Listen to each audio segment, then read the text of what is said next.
Good morning all of you. 10th maths के अंतर्गत हम स्टडी कर रहे हैं वृत्त संबंधी प्रमेय का। और इस कड़ी में आज का जो हमारा प्रमेय है वो देखते हैं, बाह्य बिंदु से वृत्त पर खींची गई स्पर्श रेखाओं की लंबाइयां जो होती हैं वो बराबर होती हैं। कहने का मतलब, अगर कोई वृत्त है तो उसके किसी बाह्य बिंदु से अगर हम कोई स्पर्श रेखा खींचते हैं तो निश्चित तौर पे जो स्पर्श रेखा की जो लंबाइयां होती हैं वो एक समान होती हैं। तो चलिए देखते हैं, जैसे एग्जांपल के तौर पे अगर हम एक वृत्त का निर्माण कर लेते हैं। ये हमने वृत्त बनाया हुआ है, तो इस प्रकार ये हमारा एक वृत्त है जिसका केंद्र O है। तो इस वृत्त के किसी बाह्य बिंदु, किसी एक बिंदु A से हमने स्पर्श रेखा खींचा हुआ है।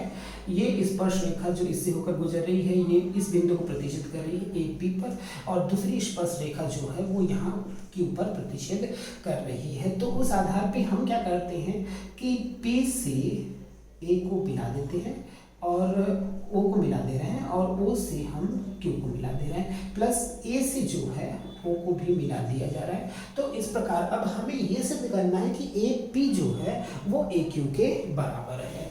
तो चलिए देखते हैं, सिद्ध करना है हमको। क्या सिद्ध करना है कि AP is equal to AQ।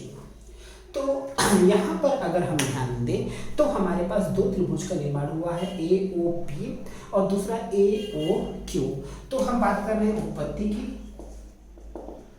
त्रिभुज AOP तथा त्रिभुज AOQ में अगर त्रिभुज AOP और त्रिभुज AOQ की बात करें तो हम ये ध्यान दे रहे हैं कि त्रिभुज AOP में OP जो भुजा है वो त्रिज्या है, और AQO या AOQ में OQ जो है वो त्रिज्या। तो ये दोनों त्रिज्याएं हैं। इस आधार पे हम लिख सकते हैं OP बराबर है OQ, क्योंकि ये वृत्त की त्रिज्याएं हैं।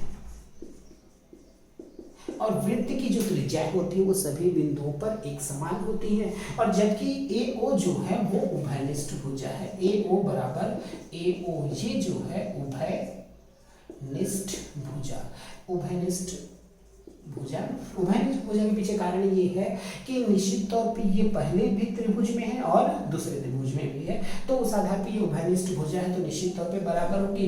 प्लस अब सबसे बड़ी बात हमको ये पता है कि जो वृत्त के केंद्र से अगर स्पर्श रेखा पर हम कोई रेखा खींचते हैं तो वो सदैव उसके लंबवत होते हैं, या ये बोला जा सकता है कि वृत्त के केंद्र से जो स्पर्श रेखा की लंबवत दूरी रहती है सदैव 90 डिग्री का कोण बनाती है। तो इस प्रकार से ये हम 90 यहाँ पर 90 डिग्री हो जाएगा और ये जो कोण हो जाएगा ये भी 90 डिग्री होगा। तो इस आधार पर बोल सकते हैं कि APO बराबर AQO which is equal to 90 degree. दोनों समकोण हैं। और अगर ऐसा है तो भुजा कोण भुजा प्रमेय से, भुजा कोण भुजा प्रमेय से जो त्रिभुज AOP जो है वो त्रिभुज AOQ के सर्वांग सम हो जाएगा। और सर्वांग समता के सिद्धांत से, सर्वांग समता के सिद्धांत से, सर्वांग समता का सिद्धांत की त्रिभुज की अगर तीनों भुजाएं बराबर हैं